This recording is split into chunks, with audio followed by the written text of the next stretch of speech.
Welcome back. Welcome to another episode of Nain Shorts, where we tackle the big questions.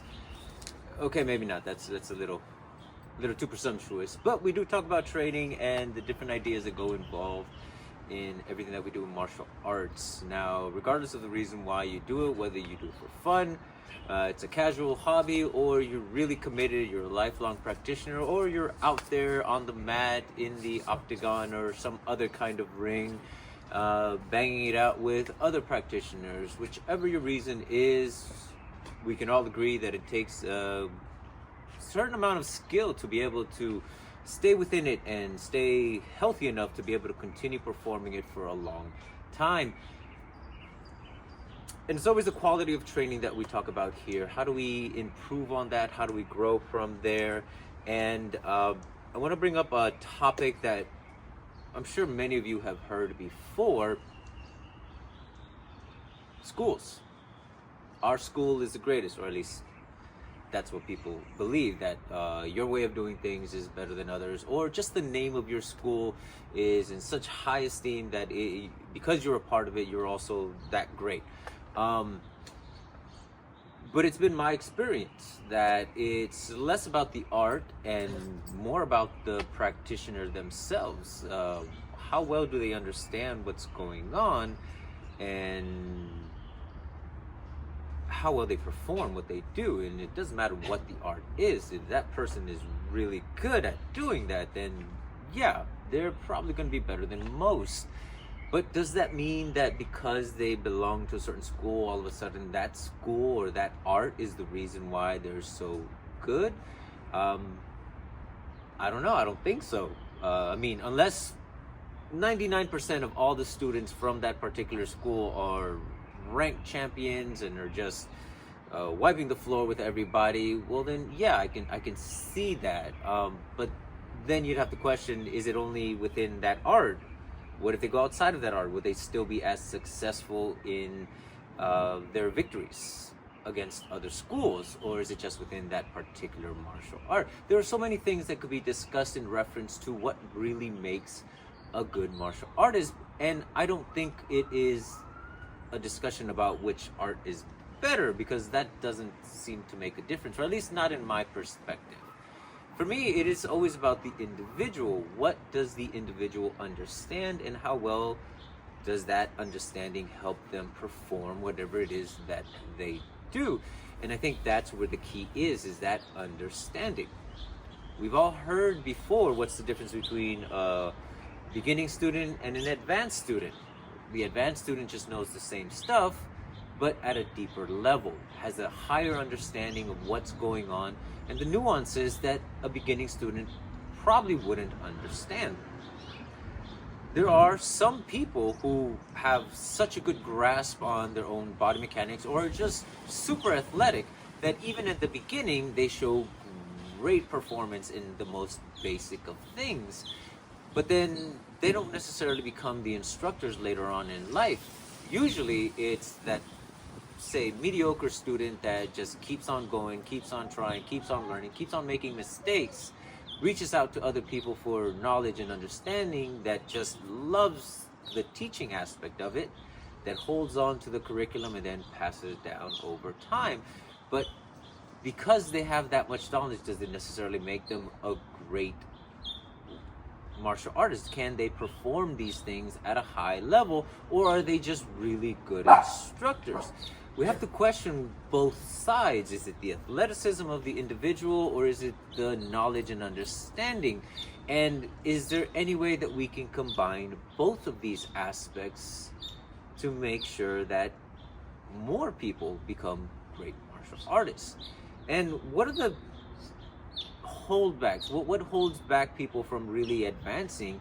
And oftentimes it's, again, just my opinion, the hierarchy of things, the way that we have structured the martial arts. And I really loosely say the word we, because one, I haven't really been doing a traditional martial art for very long, and even then the traditional martial art that I do has been augmented by my grandmaster.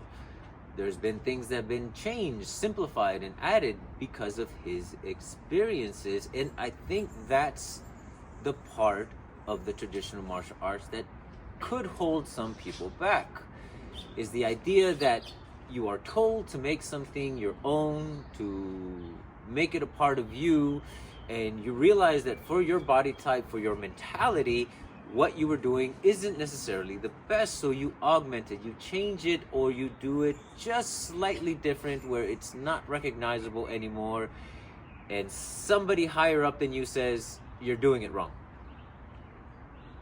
Now, this isn't a what if.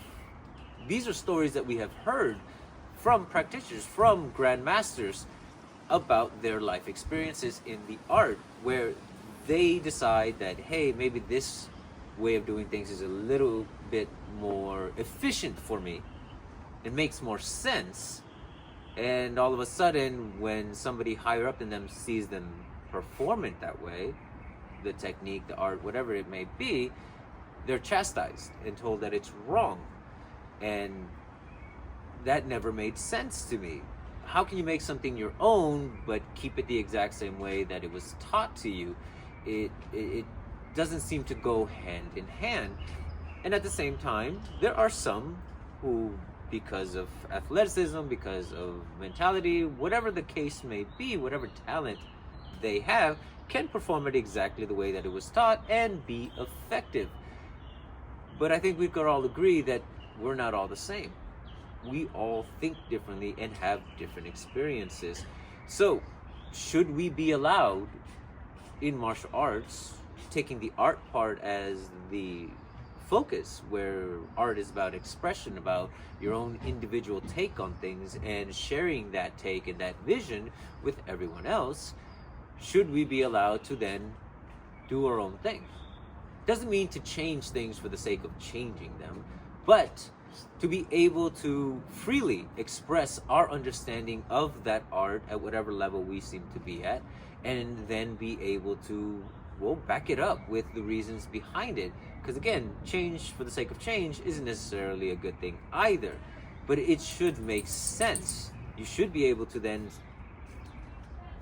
argue or stand by your point and say, hey, this is the reason why I do it this way, and then demonstrate it, and it's like, oh, that works for you. Awesome. I don't know if I could be able to do that, but because you can make it work 80-90% of the time, then yeah, it's definitely a change that's worth it, and it works for you. So keep on going. We should encourage stuff like that, or at least I think we should encourage stuff like that, because since everyone is different and not everyone can fit into the mold, well, then maybe martial arts can be open for more people. We've heard stories about individuals who have quit because they physically cannot perform the things that were being asked of them.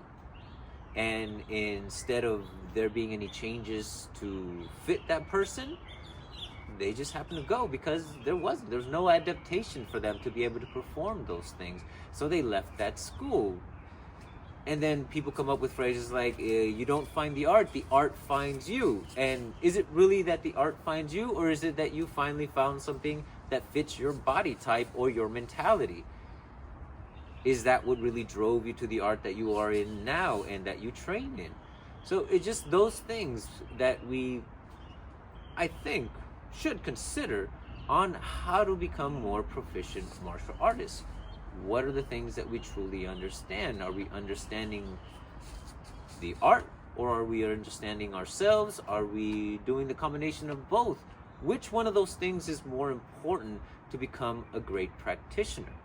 Is it the time it takes to get to a certain rank, or is it really diving deep into going beyond the particular lesson, seeing it for its potential, not just at the face value that you were given it, and then dissecting the hell out of it with all the knowledge that you have and putting it back together? So much so that years down the line, you can go back to an original lesson from your white belt days, look at it again, and find even deeper significance that you ever thought possible because of all the experiences and the knowledge that you've accumulated up until this point.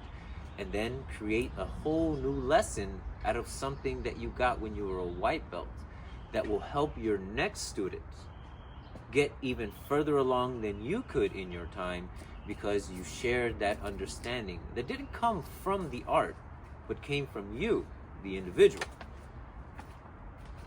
It's a thought, just an idea. I think that we all put our own twist on things, our own understanding on things, whether we do it consciously or not. And if we can be aware of it and focus it, can we get greater results? That's all I'm saying. So, thank you for joining me on another one of Nain's Shorts. I hope you have a wonderful day. Like, subscribe, share with people if you want to annoy the hell out of them, or if they just enjoy talking about martial arts like I do. Thank you again, and until the next one. 3, 2, 1, cut! Fight from a chair!